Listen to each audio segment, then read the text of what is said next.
Hello everyone, welcome back to my YouTube channel sign learning classes. मैं हूं आपके educator Neha Saini. आज का टॉपिक है आपका agriculture microbiology practice session for ICR net and agriculture microbiology exams for PhD. ठीक है, जैसे कि जेबी Pant.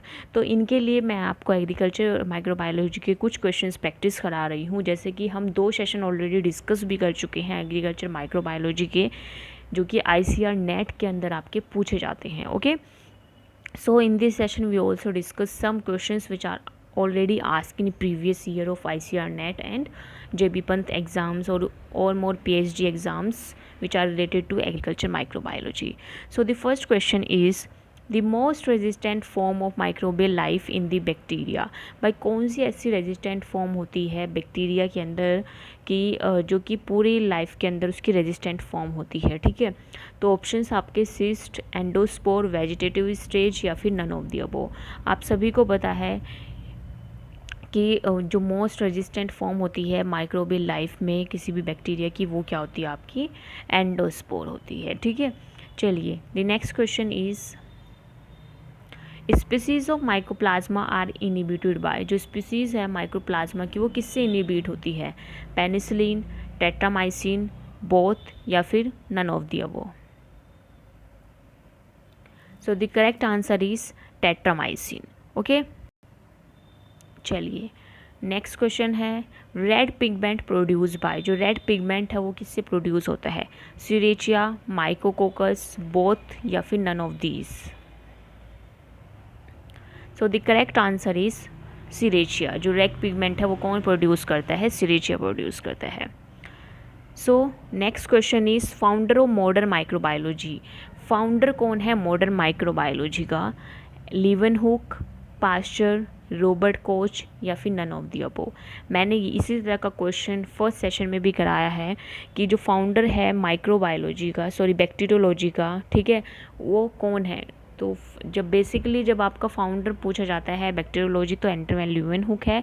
Father of modern microbiology अगर आपसे पूछा जा रहा है, फाउंडर ऑफ मॉडर्न माइक्रोबायोलॉजी या बैक्टीरियोलॉजी आपसे पूछा जा रहा है, तो उसका करेक्ट आंसर है Louis Pasteur. Okay, so the next question is soil micro organisms are most active at. जो सॉइल माइक्रो ऑर्गेनिजम्स होते हैं वो बेसिकली किस स्टेज के अंदर सबसे ज़्यादा एक्टिव होते हैं?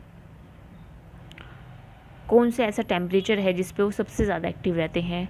15 to 20 degree Celsius, 20 to 25 degree Celsius, 34 to 36 degree Celsius या 40 to 45 डिग्री सेल्सियस।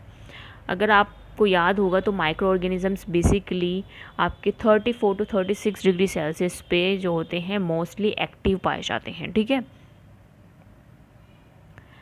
चलिए the next question is which is known as sewage fungus. कौन सी ऐसी आपको इसमें से माइक्रो ऑर्गेनिज्म है जो जिसको हम सीवेज फंगस के नाम से जानते हैं?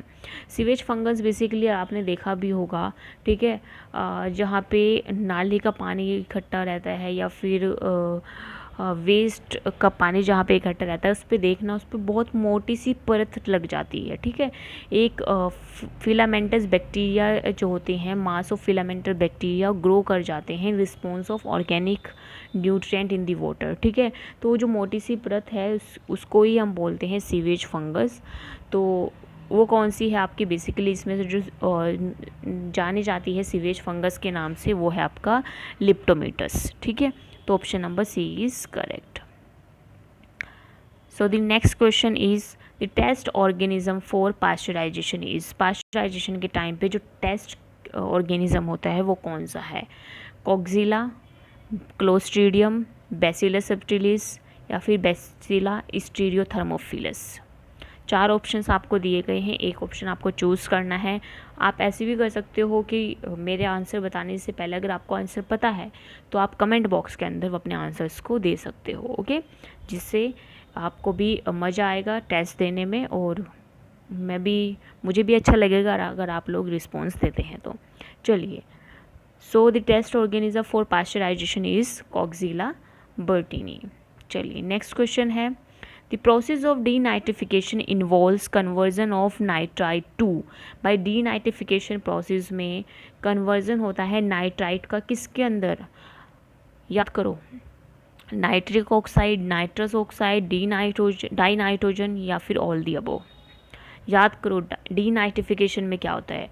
देखो अगर डीनाइट्रिफिकेशन प्रोसेस आपने देखा होगा तो डीनाइट्रिफिकेशन प्रोसेस के अंदर जो नाइट्राइट है वो नाइट्रस ऑक्साइड, नाइट्रिक ऑक्साइड और डाई नाइट्रोजन तीनों के अंदर कन्वर्ट होता है। वो बेसिकली जो एंड प्रोडक्ट मिलता है वो डाई नाइट्रोजन हमें मिलता है। So all the above is correct answer. ठीक है, तो option number D is correct.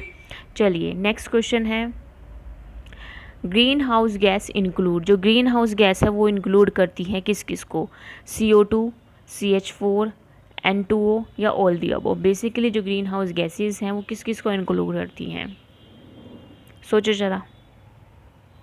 Yes, बिल्कुल सही आंसर दिया, ऑल दी अबव। ठीक है, carbon dioxide, CH4 and N2O तीनों को ये क्या करती है, इंक्लूड करती है। चलिए नेक्स्ट क्वेश्चन है, which of the following is capable of oxidising sulphur to sulphate. भाई इसमें से कौन सा ऐसा आपका बैक्टीरिया है, ठीक है, कौन सा ऐसा माइक्रो ऑर्गेनिज्म है जो कि कैपेबल है ऑक्सीडाइज करने के लिए सल्फर को सल्फेट फॉर्म के अंदर। So option number A is thiobacillus, B is rhodomicrobium, C is D-sulfomatum, D is rhodospirillum. So option number A is correct, thiobacillus. ठीक है, चलिए नेक्स्ट क्वेश्चन है, ultraviolet light is most germicidal at wavelength. तो भाई जो ultraviolet light होती है बहुत ज़्यादा जर्मिसाइडल या मोस्ट जर्मिसाइडल किस स्टेज पे या किस वेवलेंथ पे होती है, 245 nm, 255 nm, 265 nm या फिर none of the above. The correct answer is, बताइए क्या होगा इसका करेक्ट आंसर, 265 nm। बिल्कुल सही आपने आंसर दिया।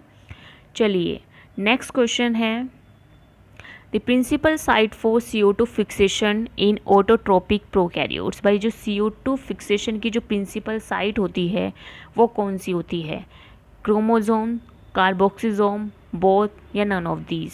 बहुत इजी क्वेश्चन है, बहुत इजी क्वेश्चन है, इसका आंसर सभी को पता होना चाहिए।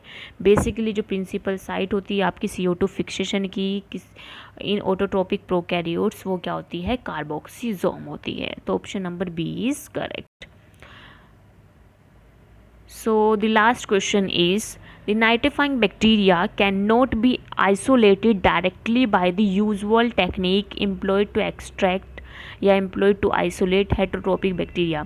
भाई जो नाइट्रोट्रोपिक बैक्टीरिया, नाइट्रोफाइंग बैक्टीरिया होते हैं उनको हम आइसोलेट नहीं कर सकते डायरेक्टली यूजुअल टेक्निक से। ठीक है, तो क्या रीज़न है इसके पीछे कि उनकी जो ग्रोथ है वो स्लो होती है, उनकी जो ग्रोथ है वो फास्ट होती है, या उनकी ग्रोथ जो है वो मीडियम ग्रोथ होती है, या कुछ भी नहीं होता है। ठीक है, सोचो ज़रा क्या आंसर होना चाहिए इसका, नाइट्रीफाइंग बैक्टीरिया को हम यूजुअल टेक्निक से क्यों आइसोलेट नहीं कर सकते हैं, what the reason behind that. Yes, उनकी जो ग्रोथ होती है वो स्लो ग्रोथ होती है। Okay, so the correct answer is slow growth. So I hope आज का सेशन आप सभी को इंटरेस्टिंग लगा होगा। If you like it then please like share and subscribe my channel sign learning classes. मिलते हैं नेक्स्ट क्लास में। Thank you everyone, thanks for joining.